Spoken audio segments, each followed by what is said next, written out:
You run 3 miles every single day. You cut your calories. You sleep 8 hours. Yet, you look in the mirror, and that stubborn layer of belly fat hasn't moved an inch. Most people believe that if they just train harder, run faster, and sweat buckets, the fat will simply melt away. You envision fat crying, turning into sweat, and dripping off your forehead. But here's the biological reality. Sweat is not fat crying. In fact, sweat has almost nothing to do with fat loss. So where does the fat go? Does it turn into heat? Does it turn into muscle? No. According to a groundbreaking study published in the British Medical Journal in 2014 by Ruben Meerman and Andrew Brown, the answer is shocking. When your body truly metabolizes fat, approximately 84% of that mass is exhaled. It leaves your body as carbon dioxide. You literally breathe your fat away. The remaining 16% turns into water and leaves via urine or sweat. But before you start sitting on your couch hyperventilating, hoping to get a six-pack, you need to understand the mechanism. You cannot simply breathe faster to lose weight. The chemistry equation requires metabolic demand. Today, we are going to break down exactly how to hack this exhale effect to maximize fat loss, and why your high-intensity workouts might be preventing you from accessing your fat stores. Let's start with the chemistry of a fat cell. The fat stored on your waistline exists as triglycerides. Think of a triglyceride molecule as a complex locked safe, containing carbon, hydrogen, and oxygen. To unlock this safe and release the energy, your body must perform a process called oxidation. This is basic thermodynamics. For you to lose 22 pounds of fat, you need to inhale 64 pounds of oxygen. The chemical reaction produces 61 pounds of carbon dioxide and 24 pounds of water. The carbon dioxide, the invisible gas you breathe out every few seconds, is literally the physical weight of your fat leaving your body.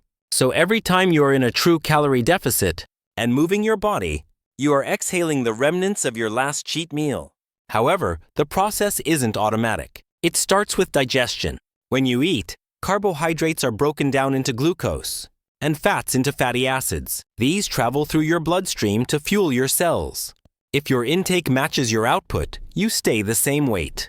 But if you overeat, insulin spikes. Insulin is the storage hormone. It acts like a traffic cop, directing excess glucose and fatty acids into your adipose tissue, your fat cells. These cells expand like balloons. When they reach their limit, your body simply creates new fat cells.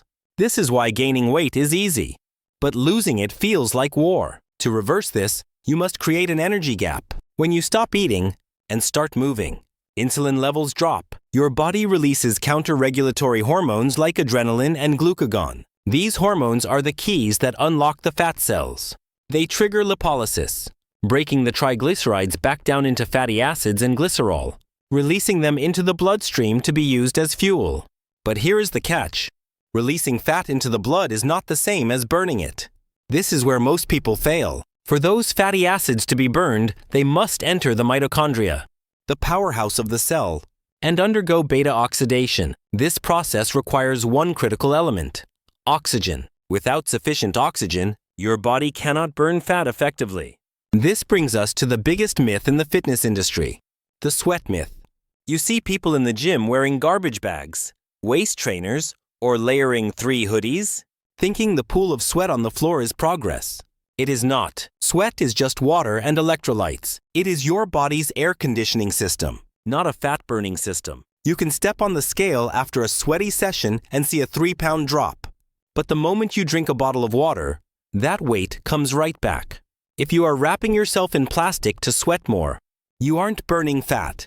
You are just dehydrating yourself and risking electrolyte imbalance. Real fat loss happens in the lungs, not on the skin. So how do we optimize this fat breath? It comes down to exercise intensity and fuel sources.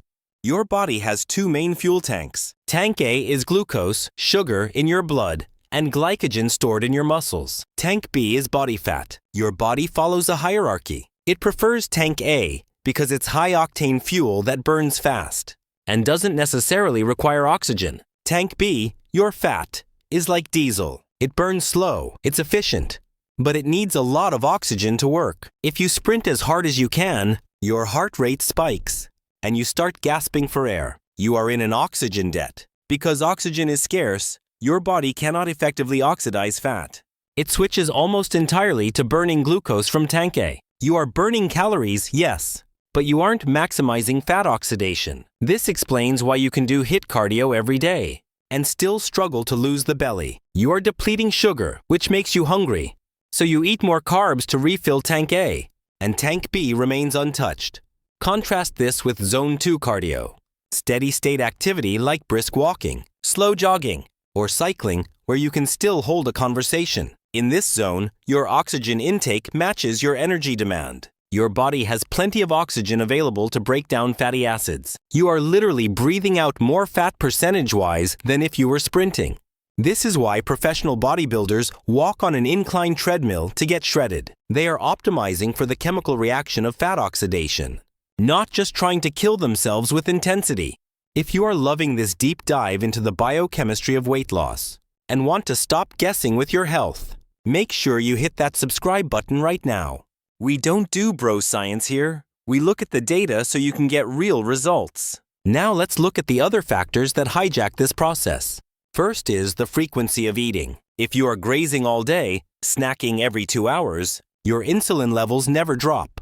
Remember, insulin locks the fat cells. You cannot burn fat in the presence of high insulin. By spacing your meals out by 4 to 5 hours, or utilizing intermittent fasting, you allow insulin to baseline. This signals the body to switch fuel sources from the glucose you just ate to the body fat you want to lose. Second is stress. You might be in a deficit, but if you are stressed out of your mind, your cortisol levels are sky high. Cortisol competes with fat loss. It encourages the body to hold on to visceral fat, specifically around the midsection. As a survival mechanism, this is where breathing exercises come in. While breathing deeply on the couch doesn't burn fat directly, practices like box breathing or the 4-7-8 technique lower cortisol. Lower cortisol means a better hormonal environment for lipolysis to occur when you do exercise. Third is sleep. The study by Meerman and Brown emphasized that the majority of fat oxidation happens continuously, not just in the gym.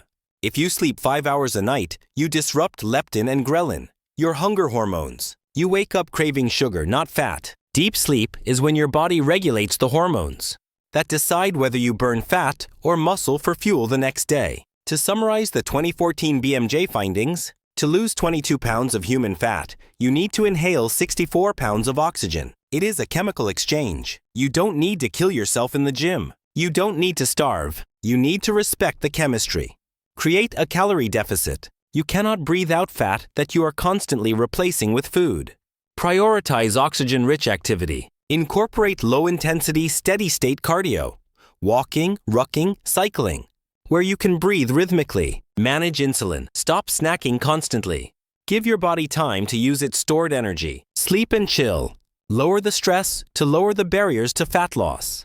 Fat loss isn't about suffering. It's about biology. Your body is always working for you, calculating the energy balance every single second. Every step you take, every deep breath you exhale during a walk, is physically removing carbon atoms from your waistline. Trust the math. Trust the process. And keep breathing.